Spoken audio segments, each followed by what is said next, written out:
In primetime news this evening, police detail charges laid against 18 members of the Kahal Yahweh group. Police keep close watch on Grand Spin St. Andrew after gunmen attack entertainer Jashi and his entourage.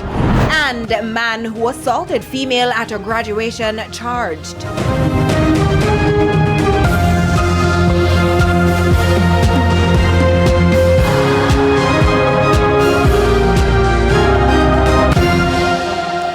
Good evening and welcome to Primetime News on air and online at onespotmedia.com. I'm Archibald Gordon. And I'm Janella Precious with a preview of what's to come in the financial week. Here's Javon Keys.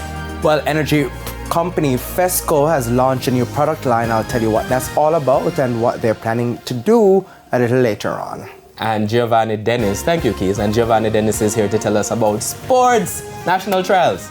Well, Archibald, the finals of one of the Blue Ribbon events at the National Trials. We're talking about the 100 meters will be on in under 2 hours. I'll have the details of those for both the men and women, as well as all the other happenings at the National Stadium in Primetime Sports. Exciting times. There's also sports commentary, E-Prime and weather in this newscast. But before the break, the feedback question. This evening we're asking, what are your views on the performance of the Jamaican athletes participating in the national trials? And who do you think is going to win, by the way?